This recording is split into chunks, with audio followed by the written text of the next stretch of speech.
Halo guys, selamat malam. Kembali lagi Kudik Online Rabu Sharing bersama Kak Bimo dan Mas Bea. Kali ini kita yang episode ke-6 ya Mas Bimo. Siap. Kemarin sempet absen. Saya absen ya kemarin kan? karena ada acara keluarga di Jakarta jadi nggak bisa datang. Oke, Mantap. kita sapa dulu Mas Bimo. Kita izin dulu teman-teman untuk membuka masker biar bisa mendengar dengan baik begitu. Udah jaga jarak nih. Ya, udah jaga jarak. Ada hand sanitizer. Nah, kan. Saya juga bawa. Saya juga bawa ini. Ya teman-teman tolong kita prokesnya lebih baik lagi karena biar Indonesia tetap bisa terus sukses bertahan. Amin, Oke amin, Mas amin. Bimo, monggo silakan dengan ke Mas Bea. Gimana Mas Bea nih? Mana Mas Bea? Halo Mas Bea, selamat malam. Selamat malam. Nah, ini Mas Bea nih. Lagi sibuk keliling terus Mas Bea nih. Enggak, ini kan main-main. Wah enggak, main-main apa? Sibuk ya? Aku nggak pernah diajak ya Mas Bea. Oke, malam ini kita kedatangan, saya tadi udah ngomong sama Mas Bea sih. Saya ini di sini paling buatin teh sama dengerin tausiahnya Mas Bea aja. Asik. Jadi biar Mas Bea yang bertausiah, Betul. kita yang Kita lebih banyak mendengar ya Mas. pendengar sambil wedangan. gitu. Wedangan benar. Santai. Mas Bea sehat selalu Ge, Mas Bea. Alhamdulillah, terima Iya. kasih. Semoga kita semua sehat selalu. Amin, Amin amin, amin. amin. Amin. Ini nanti ada hadiah. Ya, setiap pertanyaan di pertanyaan dari teman-teman nanti kita ada 3 buah voucher cleaning sensor plus voucher. Kalau yang di Jogja tentunya nanti bisa voucher dari Gudang Kopi. Kopinya mantap, Iya. makanannya juga mantap, tempatnya juga keren. Iya. Teman-teman bisa datang ke sini. Enjoy. Jadi. Oke Mas, monggo silakan. Mas Bia, aku nanya-nanya dikit ya Mas. Pertama aku kenal Mas Bia itu kalau saya masih ingat lagi di Glodok ya Mas ya. Iya kan? Iya, Saya sama betul. WSA ya. Tahun baru Cina. Iya, tahun baru Cina ya. Mungkin 6 tahun yang lalu ya Mas ya. Ada ya. Aku lupa aku tahun Lupa ya? berapa itu ya. Mas Bia belum kenal saya tapi saya yang berkenalan diri ya Mas ya. Mas Bea itu dikenal semua orang. Iya. Tapi belum tentu dia kenal semua orang. Gitu, ya. Makanya itu. Gitu. Sementara aku kalau kenal Mas Bea itu dari zaman awal-awal ada 1000 kata itu, Iya. Bea Wiharta ini siapa? Namanya itu menarik Mas. Oh gitu Namanya ya. sudah menarik. Udah asik didengar Udah ya. asik gitu namanya Bea Asik. Wiharta. Kok kenapa dulu bapakku nggak ngasih aku nama Bea Wiharta ya? Jadi namanya Iya, udah iya, asik. iya, Terus iya. tak lihat foto-fotonya keren-keren banget kan. Ternyata beliau ini jurnalisnya Reuters waktu itu kan. Wow, sebelum pensiun. amazing. Iya, Sebelum iya, iya. pensiun. Hmm. Jadi yang nggak diragukan lagi karena salah satu account berita, kantor berita yang tak follow itu adalah Reuters gitu karena Oke, oke. foto-fotonya juga keren-keren. Ternyata beliau ini juga salah satu dibalik pencipta foto-foto Pencipta keren foto-foto gitu, keren di Reuters ya. di Reuters. Iya. Oke Mas Bea, aku nanya-nanya nih Mas Bea. Ya simpel sih, ini kan bukannya workshop ya Mas Bimo ya. Jadi kita sifatnya podcast, jadi sharing ya santai, kan. santai. Santai-santai. Ya mungkin pertanyaan dari saya Mas Bea, kan yang belum saya tahu nih, ini pertanyaan saya nih yang saya belum tahu. Berapa lama sih Mas menekuni kan jurnalis ya, Reuters ya Mas Bimo ya? Ya, Jurnalis kan berarti kan ya. Berapa lama Mas menekuni dunia foto Mas? cerita dikit Mas Bea. Cerita dikit Mas. Oh, oke. Aku punya kamera itu tahun 88. Wow, 88. Aku Saya udah masih kerja, SD. SSD. terus udah lama pingin kamera, jadi beli kamera. Terus aku motret, Senin sampai Jumat aku kerja, Sabtu Minggu aku selalu pergi untuk motret. Ikut teman-teman, ada yang naik gunung, pokoknya outdoor activity. Kemudian aku merasa bahwa memotret itu mengasihkan, terus aku bilang pada diriku sendiri, dari dulu ketika aku kuliah, aku bilang bahwa aku ingin bekerja pada sebuah profesi yang aku senang, gitu. Oh iya iya iya. Kalau nggak senang buat apa, gitu. Jadi ketika aku punya kamera, aku motret, aku agak bisa motret, aku merasa bahwa aduh ini duniaku. gitu. Jadi aku lalu bilang aku harus jadi fotografer. Terus setahun kemudian aku keluar dari tempatku bekerja dan aku jadi fotografer. Itu tahun 89. Jadi sejak saat itu aku mendeklar diri sebagai, bukan mendeklar, aku harus hidup dari fotografi gitu. Oke. Iya. Jadi masuk ke media dulu, terus aku masuk ke komersial, enak banget, duitnya gede. 2 kali. Sekarang masih gede tuh Mas, project-project ini Mas? 3 kali assignment itu aku bisa punya uang buat bayar kos selama setahun. Terus bisa slide. Dulu aku pakai slide belajarnya, film positif. Itu aku bisa nyimpen sampai 50 roll gitu. Terus aku komersial kira-kira setahun, tapi aku merasa komersial itu terlalu membosankan. Terus aku merasa bahwa duniaku dulu jurnalistik itu lebih asik. Jadi aku balik lagi ke jurnalistik gitu. Oh gitu Mas. Karir di jurnalistik itu tahun berapa Mas tepatnya? Aku masuk pertama itu udah di jurnalistik. 89. Oh 89. 90 itu aku di komersial, 91 aku mulai jurnalistik lagi. Dan sejak saat itu aku udah bilang ini duniaku gitu. Aku merasa jurnalistik duniaku karena gini Mas. Aku ini suka naik gunung. Wow. Suka arung jeram. Waktu itu aku sering jalan sama Lodi Korua. Sebelumnya sama Norman Edwin. Iya, Norman Edwin, almarhum.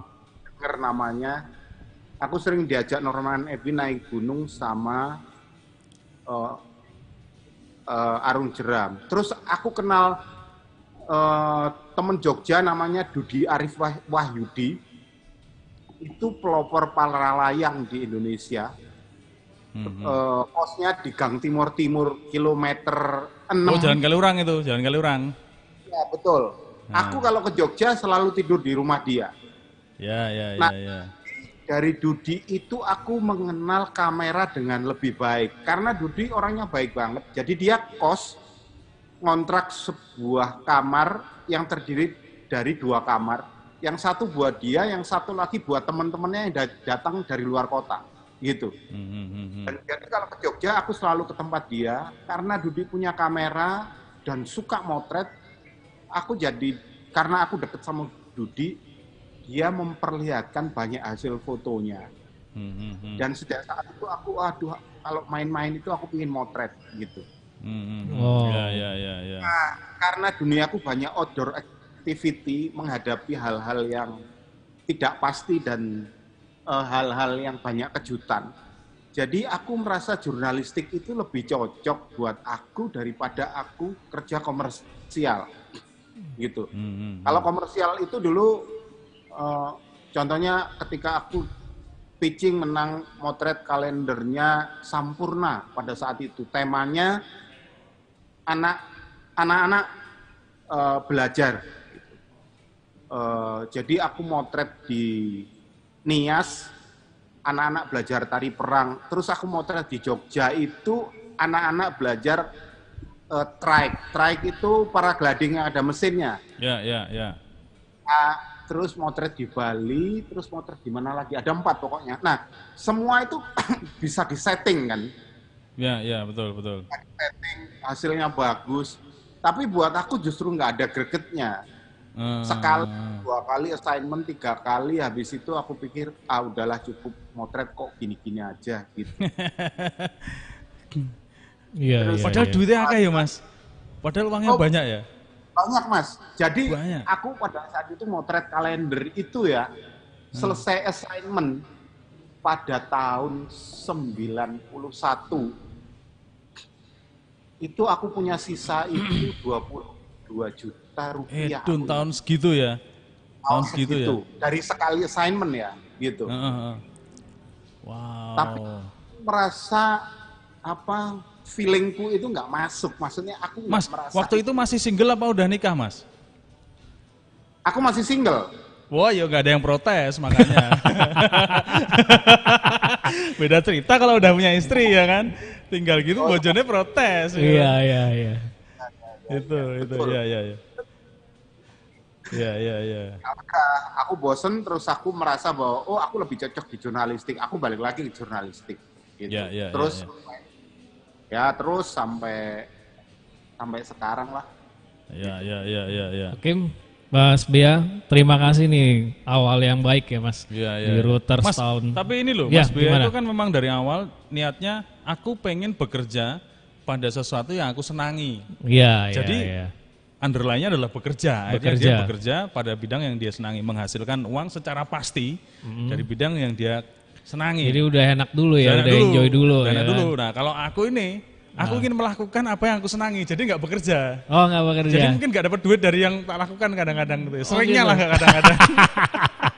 Mungkin niatku salah ini, harus tak rubah ini. Iya, mesti dirubah Mas Bimo. Iya, benar. Mas, tapi ketika masuk ini ya jurnalistik dulu, apakah langsung di Reuters? Apakah langsung di jurnalistik yang sifatnya seperti menghadapi konflik dan sebagainya gitu? Oh enggak. Aku masuk pertama itu di majalah mode dan pariwisata. Gitu. Oh, iya. Tugasnya ada 2, motret perempuan-perempuan pakai mode yang baru atau fashion show, atau jalan-jalan motret untuk cerita pariwisata. Wah, yo seneng Untuk itu. Senang ada 2. Seneng itu. Berarti udah happy dulu Mas. Udah happy dulu. Udah happy dulu ya kan? Apalagi masih bujangan ya. Wah, iya. Bujangan, motret cewek-cewek Oh, sama Mas, pariwisata. jadi jangan-jangan jurnalis itu dipancingnya dengan motret model dulu kali ya? Baru ke Bisa jadi jurnalis. ya. Saya juga salah ini, saya nggak pernah motret model ini. Bisa tak motret model lah. Aduh. Monggo Mas Bimo. Oke Mas, terus apa jurnalistik itu aku kenal Mas Bea itu kan sudah jadi fotografer jurnalistik gitu dengan foto-foto yang amazing. Makanya saya sangat setuju kalau Mas Bea itu udah jadi juri aja lah gitu kan, jangan jadi pemain lomba gitu kan. Karena foto-fotonya itu serem-serem gitu. Ngeri-ngeri ya Mas. Apalagi pas pernah kan ngisi workshop di gudang digital waktu Iya, itu kan. iya. Kita lihat foto-fotonya nih asu, foto-foto lagi foto-foto juara gitu. Wes, ini kalau mau ikut lomba pasti menang. Nah, terus di jurnalistik itu apakah menemukan sesuatu yang diinginkan dari dulu, Mas? Ya, jadi ketika aku motret lalu ada temenku bilang, kalau kamu pingin pinter motret, kamu harus motret sport. Jadi pada tahun 93 aku pindah ke tabloid olahraga, motret sport. Motret sport. Terus pada saat itu ada pemilu, Pak Harto kepilih lagi. Terus mengangkat anaknya, Mbak Tutut jadi menteri. Aku ingat banget tuh. Nah, terus tapi nenekku bilang, oh itu di Lutengkas Pak Harto mudun le. Kenapa? Karena seorang raja nggak boleh mengangkat anaknya jadi hulu balang. Gitu. Nah, sama nenekku itu, terus aku menghitung, oh berarti pemilu lagi Pak Harto turun. Nah, ketika aku di majalah, di tabloid sport itu kita sering menerima selebaran dari gerakan mahasiswa dari mana-mana yang menggalang kekuatan bawah tanah. Tahun 93 itu aku ingat. Iya. Nah, kemudian aku bilang, oh berarti pemilu lagi Indonesia rame. Aku ingin motret itu. Jadi aku memutuskan aku harus masuk news. Jadi aku pindah, rencana masuk Tempo, tapi kemudian Tempo di Bredel, terus keluar Gatra. Jadi aku masuk ke Gatra. Ya. Masuk Gatra, terus gitu. bener menjelang pemilu kemudian Indonesia rame. Aku sebetulnya takut, tapi aku bilang, aku udah menunggu 3 tahun, sejak tahun 94, 97 mulai rame, 98 mulai rame. Aku udah menunggu lama. Jadi apapun yang terjadi, aku harus motret. Jadi ada assignment kantor, ada assignment Gatra, enggak ada assignment, aku selalu datang ke pergerakan mahasiswa. Dan kemudian ketika pecah konflik pertama, itu di UIN Ciputat. Ya. Sejak saat itu aku bilang, oh ini akan rame lagi, gitu. Jadi aku terus setiap kali ada pergerakan mahasiswa aku turun dan menemukan banyak konflik. Jadi aku lalu terbiasa dengan situasi konflik di Jakarta, walaupun aku belum pernah motret seperti itu. Ya. Wow, amazing nih pengalamannya. Pak Mas Hari ini kan Bimo. juga dari Jakarta tuh. Oh iya, Ini saya hijrah. Saya itu di Jakarta itu nggak usah konflik aja nggak betah itu, apalagi kalau pas konflik gitu ya. Rasanya itu kok bundet gitu. Kemarin saya barusan dari Jakarta. Oh gitu ya. Eh, Gimana pas pandemi ke Jakarta Pas Mas Bimo? pandemi Jakarta itu kalau di jalannya tetap rame, Rame, tetap ya. rame. Tapi nggak macet lah ya, nggak macet Iya, gitu. iya, Jadi padat biasa tapi lebih lancar. Yang sepi itu di pasar-pasar. Oh pasar-pasar. Mangga Sempat Dua. motret ya Mas Bim? Jalan-jalan aja. Jalan-jalan, nggak motret. iya.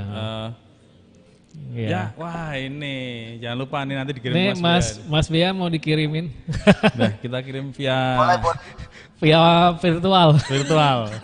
virtual T. Virtual Terima kasih. nih. Monggo, lanjut Mas. Nah, Jakarta itu aku juga sempat serem juga gitu kan ya. Kondisi pandemi begini, Jogja sendiri juga cukup banyak pertumbuhannya gitu kan. Yang Ya. apalagi di kampungku itu juga ada yang Wow. itu kan berapa orang gitu kan. Jadi aku serem juga Jakarta. Tapi ya mau gimana lagi, ada urusan keluarga. Siap. Mau nggak mau harus ke sana Pak Ari. Ya. Terus pasar-pasar yang masih sepi. Pasar masih sepi. Pasar masih sepi, Mangga Iya, Dua iya. sepi. Sepi Jadi ya. kita makan di food courtnya itu paling yang makan cuma 1-2 orang Wow, gitu kan. wow. Nah itu yang mungkin cukup prihatin juga ya sekarang ya. Betul, Saya kemarin betul. pulang juga langsung rapid tuh. Langsung rapid Mas. Langsung rapid. Jadi pulang hari Aman. Minggu pagi, sore sampai sini, istirahat semalam, Senin pagi saya langsung rapid test. Rapid test alhamdulillah hasilnya non reaktif. Kalau reaktif Non-reaktif. harus lanjut ke swab ya kan. Siap. Nggak bisa datang ke sini nih kalau Iya. gitu. Nanti digantiin Mejia Mas. Wah, itu dia. Tapi mahal tarifnya.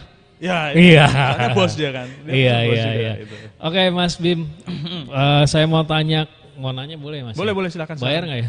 Silakan.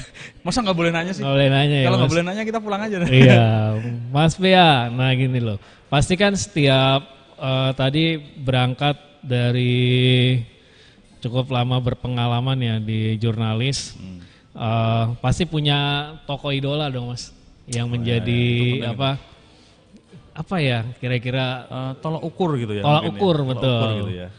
Gimana Mas Bia? Apakah masih ada? Ada Mas, Oh, sehat di sini. monggo Mas, tokoh idola Mas. Ya. Oh idolaku itu dulu itu awalnya Luar negeri siapa? Indonesia siapa Mas? Indonesia Julian Sihombing, Julian Siombing. Julian Siombing, ya, almarhum. Almarhum. almarhum. Oke. Awalnya idolaku yang awal sekali itu Don Hasman, Wow, Om Don ya. ya Om Don, Siap. Ya, ya.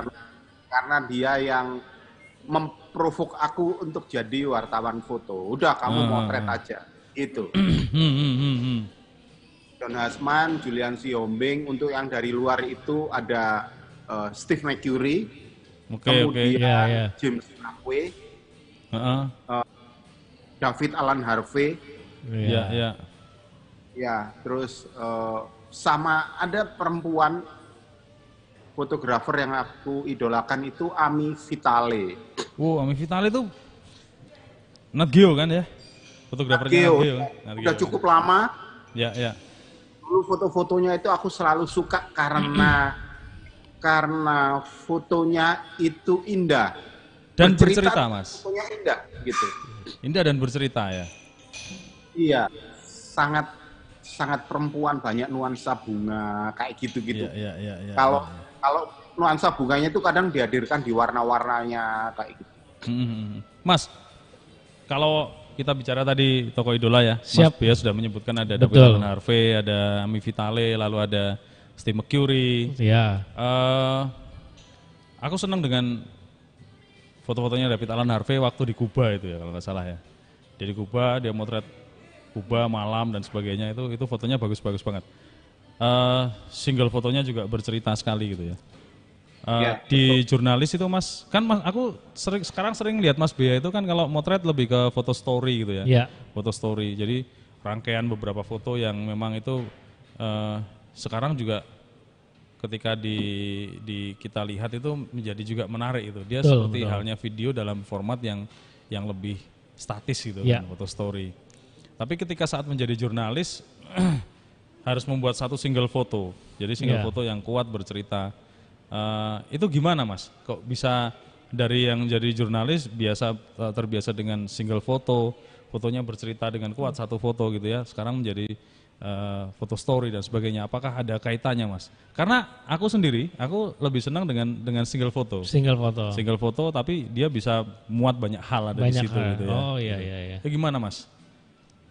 Iya, jadi kalau aku sangat terpengaruh oleh bagaimana wartawan foto di Reuters bekerja, karena aku belajar dari mereka, teman-temanku yang udah dulu masuk, jadi aku sangat terpengaruh. Jadi kita bekerja itu berdasarkan cerita. Ya, Jadi ya, ya. kita motret dulu, tapi kita harus tahu ceritanya apa dulu, gitu. Oke.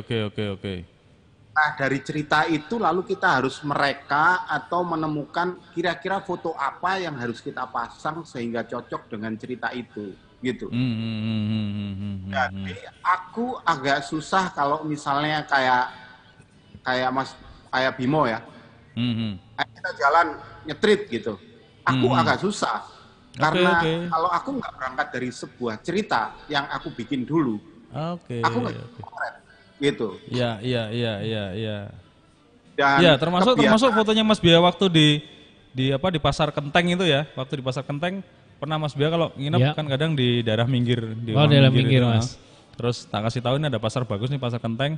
Jadi beliau itu motret fotonya foto story gitu ya. Wah, apik fotonya. Jadi Sudah diawali dari maksudnya cerita fotonya itu udah dipikirkan dulu Mas. Udah Kalau pikirkan dulu mungkin Mas Bia udah bayangin oh ini begini gitu. kalau Ya. Mas Bimo, Nah, kalau aku beda lagi. oh gimana? Kalau aku tidak terbiasa membuat cerita duluan. Oh gitu. Jadi aku terbiasa memulai dengan tidak ada harapan apapun. Oh, Jadi gitu. motret itu random gitu. Jadi bahkan aku nggak akan ngerti nanti pulang dapat foto seperti apa. Oh, Kecuali gitu. pada satu event-event yang itu sudah jelas eventnya. Iya. Gitu ya. Misalnya katakanlah kayak event budaya, event Iya. apa dan sebagainya itu sudah jelas bahwa nanti aku ini hasilnya akan jadi foto-foto budaya atau Iya, streetnya ada unsur-unsur budayanya gitu. Iya. Tapi ketika nyetrit, karena nyetrit itu berbeda dengan Mas Bia. Kalau Mas Bia, dia jurnalis, dia harus punya visi, harus punya misi. Ketika motret itu punya misinya apa? Mas Bia ada fotonya nih. Mas Bia banyak foto-fotonya. Banyak, enggak? Mas saya bisa ditampilin. Nah, ada nggak? Ada nggak fotonya? Ada nggak foto-fotonya Mas Bia? Mas Bia. Tunggu ya, ada sih tadi udah kasih aku. Nah, sambil Oke, sambil nunggu. cerita Mas, karena tema kita bercerita nih ya. Nah, jadi beda dengan street karena di street hampir mirip dengan jurnalis, dia harus aktual, tapi tidak harus faktual. Oh gitu. Dia harus menunjukkan realita, ya sama-sama menunjukkan realita. Tapi dia mau di publish kapan saja tidak akan menjadi masalah. Gitu Iya, kan. iya. Dia tidak harus aktual. Gitu. Iya.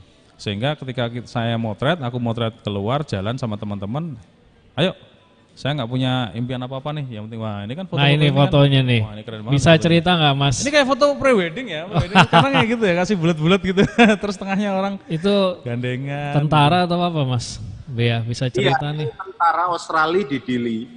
Oh, Jadi ketika konflik, aku kemudian pada satu titik aku bosan motret konflik.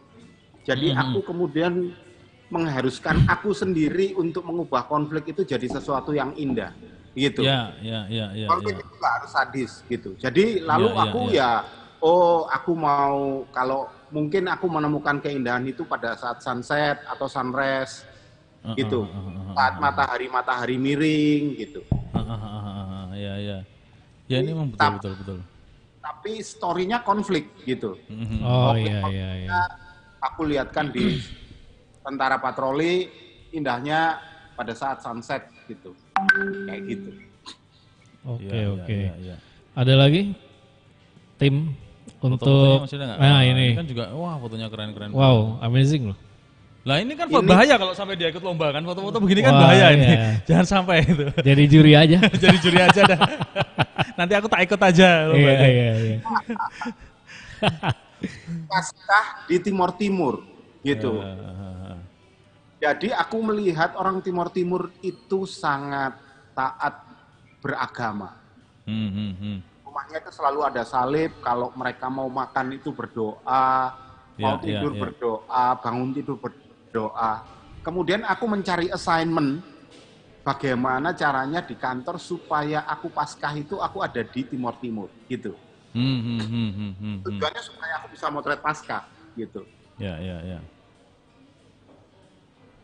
Kayak gitu. Ya. Wow. Ya, kalau ini Lah iya nih Mas Hari. Kenapa? Ini kan single fotonya Mas Bea Iya. yang sangat kuat gitu. Artinya betul. secara komposisi menarik, secara cerita juga menarik gitu Iya, kan. iya. Dia punya cerita. Ini juga secara komposisional ini apik banget kalau kita lihat ke Steve McCurry gitu ya, foto-fotonya Steve McCurry. Pada juga saat kita komposisinya motret menarik. kayak gini belum tuh dapat ceritanya loh Mas. Belum tentu dapat ceritanya. Oh. Karena kita memang tidak tahu Apa gambaran yang mau apa yang ada di sana. betul, Makanya betul. itu yang harus dilakukan oleh Mas Bea kan, menggali ceritanya terlebih dahulu. Tapi akhirnya juga menghasilkan foto-foto yang dia selain memiliki cerita, tapi punya nilai estetika juga. Siap. Tidak hanya nilai estetika, tapi ada nilai ceritanya. Itu Betul. yang menarik gitu. Apa yang mau dibagikan nih Mas Bea? Oke. jadi gini, ketika aku menjadi wartawan, kemudian aku masuk Gatra dan masuk Reuters, satu hal yang menancap di pikiranku bahwa wartawan itu agamanya kemanusiaan. Ya. Kemanusiaan itu ada pada skala paling tinggi, gitu. Kamu nggak bisa melihat lagi ras kamu apa, kamu nggak bisa lagi melihat agamamu apa, kamu nggak bisa lihat lagi aliran politikmu apa, gitu. Dan itu aku terapkan benar-benar dalam arti. Lalu aku nggak peduli siapa yang jadi pemenang pemilu, aku nggak peduli orang itu agamanya apa, selama mereka baik berarti mereka baik, gitu. Nah, yang paling tinggi adalah kemanusiaan. Nah, ini adalah erupsi Gunung Sinabung, gitu. Banyak sekali yang bisa aku pilih ketika orang kena lumpur Sinabung dan rumah mereka banjir oleh lumpur, tapi aku milih sebuah keluarga yang harus mengungsi, gitu,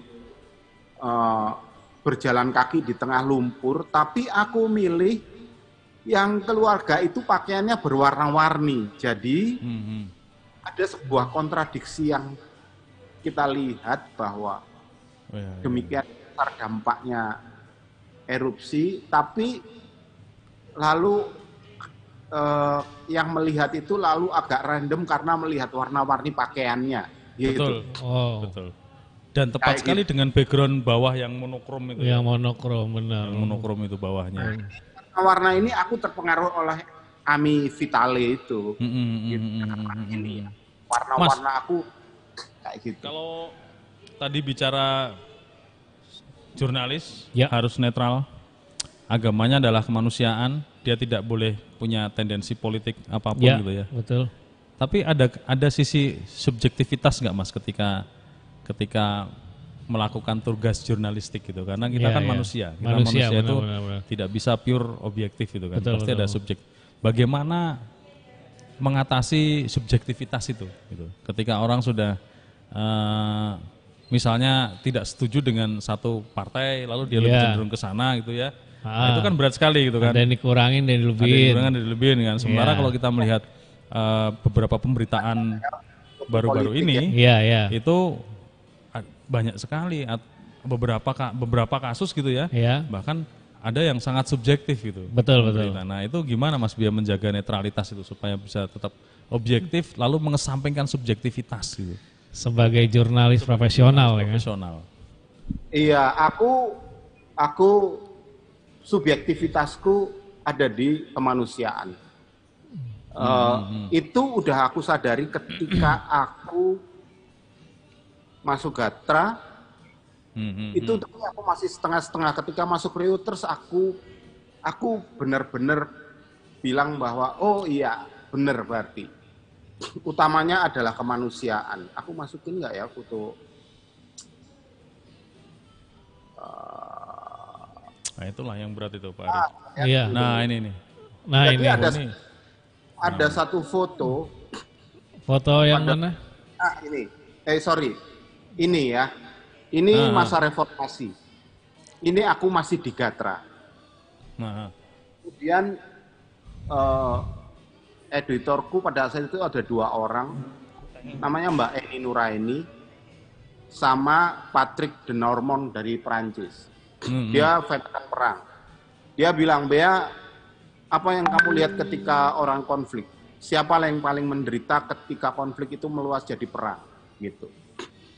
Aku bilang ya rakyat kecil. Nah iya, jadi ketika kamu motret konflik seperti ini, jangan lupakan kalau ada orang rakyat kecil di sekitarnya, sebetulnya itu yang kita cari. Gitu.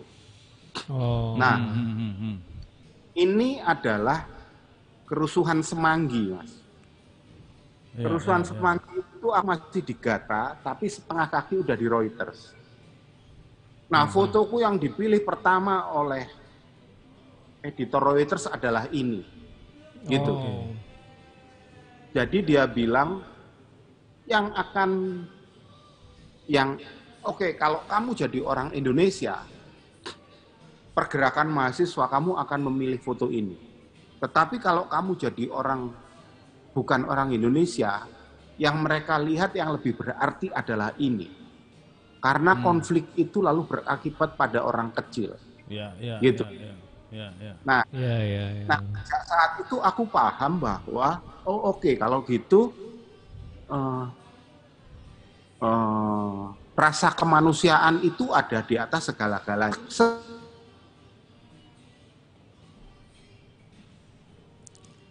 Aku paham banget bahwa politik itu akan yang kemudian jadi PDIP.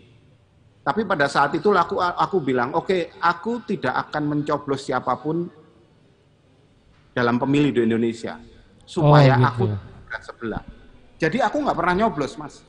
Bukan aku golput, tapi aku menyadari pilihanku bahwa aku ingin jadi wartawan sebenar-benarnya. Oh. Gitu.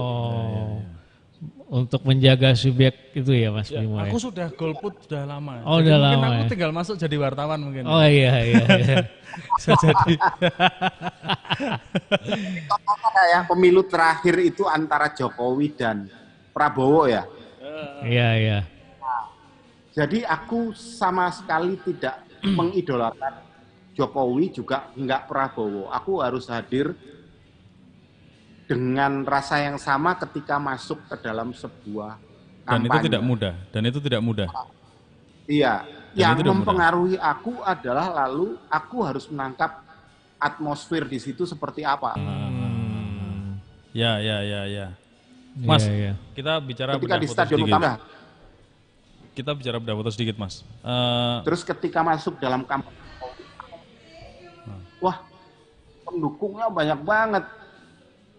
Riang banget, aku harus menampilkan pendukung yang banyak ini dalam kampanye Jokowi. Udah sesimpel itu. Jadi aku nggak melihat, aku akan nyoblos ini, fotonya harus tak bikin lebih bagus. Oh itu jelek, itu bukan pilihanku, tak bikin lebih jelek, enggak. Gitu. Ya.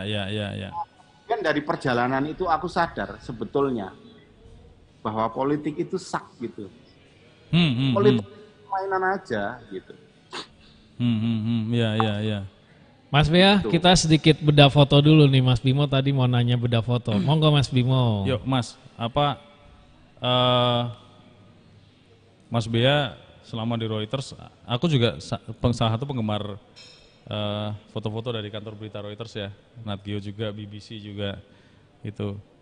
Karena menurutku teman-teman dari rekan-rekan dari jurnalis ini mereka dibekali banyak sekali pengetahuan untuk bisa mengambil gambar dengan bercerita gitu ya. Dan mereka punya